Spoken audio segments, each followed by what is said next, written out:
Саламатсыңарбы балдар? Бүгүн мен силер менен Элзат Абласан кызы кыргыз тили сабагын өтмөкчүмүн. Бүгүнкү биздин темабыз үтүр, пунктуация бөлүмү. Биз бүгүн силер менен үтүр белгисинин колдонулушу туурасында сөз кылмакчыбыз. Үтүр жазуу кебизде колдонулуучу тыныш белгилеринин бири болуп саналат. Ал төмөндөгүдөй учурларда колдонулат. Биринчи, байламтасыз интонация аркылуу байланышкан сүйлөмдүн бир өңчөй мүчөлөрүнүн араларына үтүр белгиси коюлат. Мисалы, токойдо жаланганы арча, карагай, кайың, жаңгактар сыяктуу чоң жыгачтар гана эмес, анда бадалдар да болот. Экинчи, бир өңчөй мүчөлөр бир нече ирет кайталанып келген да, дагы, же, ары байламталары аркылуу да байланышат.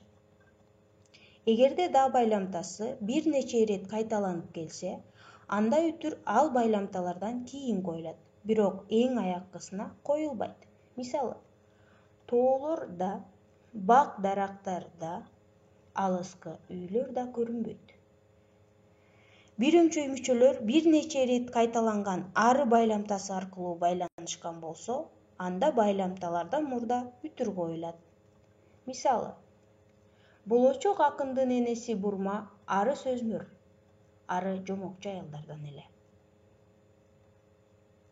Бир өңчөй мүчөлөр кайталанып айтылган же байламтасы аркылуу байланышып турса, анда үтүр байламтанын алдына коюлат. Бирок эң биринчи байламтадан мурда үтүр коюлбайт. Мисалы, Азиз же күлө албай, же ыйлай албай туруп калды. Эгер бир өңчөй мүчөлөр менен жана байламталары аркылуу байланышкан болсо, анда үтүр белгиси коюлбайт. Мисалы, ата эне менен бала чогуу сабак даярдашты. Ал жигит токтоо, салмактуу жана бир мүнөз. Үчүнчү, үтүр багыныңкы сүйлөм менен баш сүйлөмдүн арасына коюлат. Мисалы, мугалим менен сүйлөшүп турганымда нары жактан бет капчан эки караан көрүндү. Төртүнчү, байламтасыз багынычсыз татаал сүйлөмдүн тутумундагы жөнөкөй сүйлөмдөр маани жагынан өз ара тыгыз байланышта болсо, араларына үтүр белгиси коюлат. Мисалы, асманда алакандай булут жок. Учу кыйры өлчөмсүз асман тыптыч жаткан океан сыяктанат. Бешинчи, сүйлөмдүн түшүндүрмө мүчөлөрү үтүр менен ажыратылып жазылат. Мисалы, биз ширетүүчү бөлүмүндө окуган балдар ширетүүнүн татаал ыкмаларын 3-курста үйрөндүк.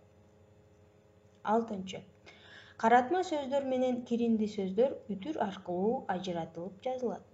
Мисалы, балким, карантин бүтүп ишке киришкениңче анча-мынча каралашып турар. Агай, буга кандай дейсиз? 8-чи, сырдык сөздөр үтүр менен ажыратылып жазылат. Мисалы, бали, көп түкүрсө көл куралат деген. Дүнүйө жерге кирсин. Баракелде, түбөлүгүн тилейли. Биз жогоруда силер менен тыныш белгилеринин ичинен үтүрдүн кандай учурларда колдонула тургандыгын туурасында сөз кылдык. Биз мындан кийинки сабактарда сиздер менен жолукканга чейин саламатта тургула, эшикке чыкпай, карантиндин эрежелерин сактап, өзүңөрдүн ден соолугуңарга кам көргүлө.